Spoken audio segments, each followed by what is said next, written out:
We've got an amazing story about a Frenchman stranded in the African desert in his little French car. This is the Citroen 2 chevaux, except 2 of the wheels are busted. He uses the remaining 2 wheels and rebuilds this car into a motorcycle that he uses to ride back to civilization with. I think we should get ourselves a 2CV and try it ourselves. Absolutely. It's a tall tale of French transformation.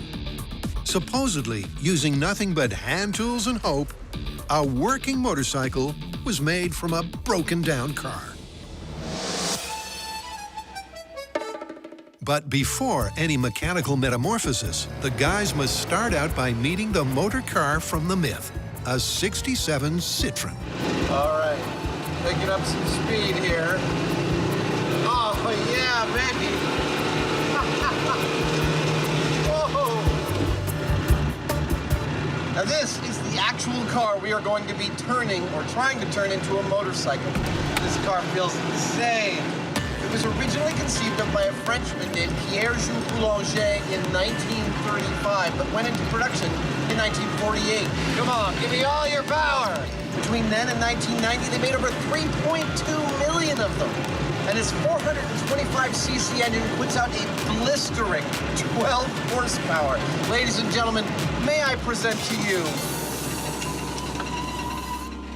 the Citroen 2 chevaux. Nice dubs, homie. Isn't it beautiful? It's clearly not fast or furious. But for this motorcycle from car conundrum, Let's inspect. See what's going on under the hood here. it'll be the car's adaptability that's key. Where's the engine? I have to say, if ever there was a car for turning into a motorcycle, it is this baby right here. And once you look under the hood, you can see why. There's very little there. I'm genuinely excited about getting our hands dirty in this thing and seeing what we can make happen. So what are you thinking? Well, we've run it through its paces, and we know what it looks like mechanically. I can't think of anything else except for taking this out, stranding ourselves, and seeing if we can turn it into a motorcycle. All right, then. Road trip. All right. Here we go. Off to Africa.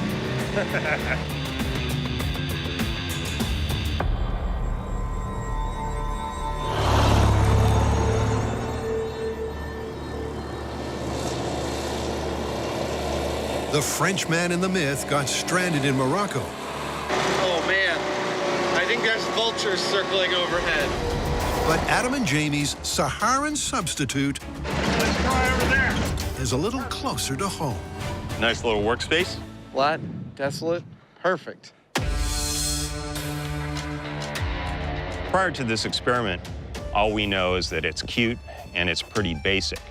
But like any normal car, it also has 4 wheels and an engine under the hood in the front. And somehow we're going to have to reconfigure it to where we just use 2 of those wheels and all the necessary components to be able to power it and steer it in such a way that we can drive it motorcycle fashion. I'm gonna go grab the toolkit. Okay. In the myth, the guy is stranded with nothing but a 2CV and a bunch of standard hand tools. All right, sir. We've got a jack, hacksaw, and we're gonna be replicating exactly that. Screwdrivers, C-wrenches. Perhaps the very first thing we're gonna be testing is, can you even take this car apart with this simplicity? Having so few tools would seem like a hindrance. But with this car, maybe not. How's this held on there? Oh! Well, that's a nice start. If the whole car is like that, then we're home free. Once the hood's literally been slid off, Adam, it looks like all this stuff comes off that way. No way. it's soon joined by the doors. Who built this thing? Next come the seats, Now we've got a place to sit and have some lunch. also without any tools being touched at all. Wow.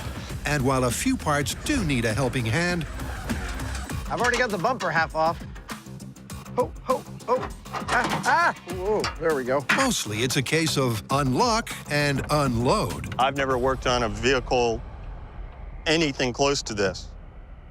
This is so basic, it's actually quite wonderful. Taking just 60 minutes, Nice. it is an encouraging start. Yeah. But stripping back the car was never going to be the tough task. Okay. All right. Yeah. That's what I'm talking about. That belongs to transforming what's left into a motorcycle. Now, we rocketed through removing all the stuff that we didn't need, but at this point, taking it the rest of the way, actually removing 2 of the wheels and making it into something like a motorcycle, I don't have a clue how we're going to do it. Without doubt, there's a lot to do. The challenge is fairly significant. We've got this heavy thing, an engine, which weighs hundreds of pounds, and it's meant to drive 2 wheels that are way off center to the engine. But on a motorcycle, the engine needs to be in the center of gravity. So we have to figure out some way to get the engine as close to center as possible while still driving a wheel so we have power. And how that's going to work, I have no idea.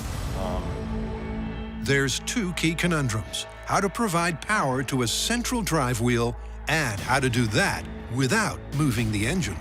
So, sir, I guess it's time to start talking about how we're going to get this thing balanced on a single line. I know.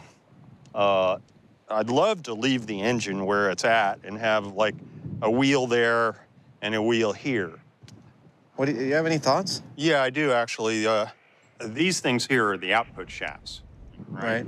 So if that was simply placed right on a wheel, Well, just having that a braid on the wheel. Oh, a braid on the wheel. It could drive the wheel.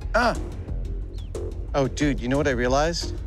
We'd rather have the engine in the rear of the bike, so we're not trying to move the whole engine. And that actually works with the abrasion technique because it means the engine's running in the opposite direction than the wheels, so we can go in first gear and go that way.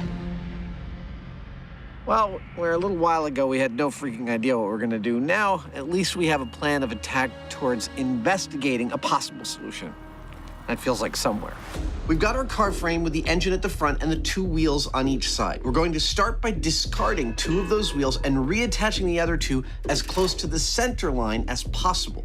The wheel under the engine will be the drive wheel, and we're basically gonna shove it right up against the engine's output shaft, so when the shaft spins, the wheel will also turn.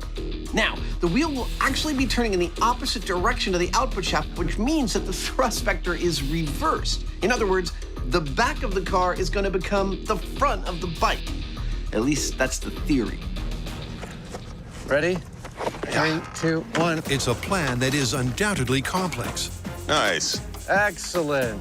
But without access to power tools, Ready? Okay. having the engine stay put is imperative. All right. Want me to get this thing up and in? I guess now's as good a time as any.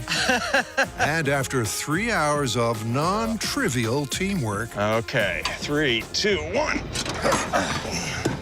the design is starting to take shape. There we go. Okay, Okay. down. There we are. Bingo. Bingo. Now we can finally explain what we've been talking about this whole time, and you can see it in action. We've taken one of the swing arms from the back of the car and put it on the front, which is the new back of the car. Bear with me.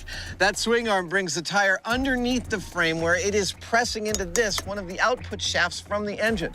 Now that output shaft goes in this direction because this was the former front of the car, but it drives the wheel in that direction because this is the new rear of the car. And the groove lines up beautifully with this ridge on the output shaft. Will this make the bike run? I'm not willing to say just yet, but I'm hopeful. With the untested drivetrain in place, the guys move forward, literally. Oh, baby, don't fail me now. Here we go. Adam's hacking through the car's rear wheel swing arm My God, this is like breaking out of jail. so that it'll hook securely onto the front of the frame. Oh my gosh. Starting to look like a motorcycle.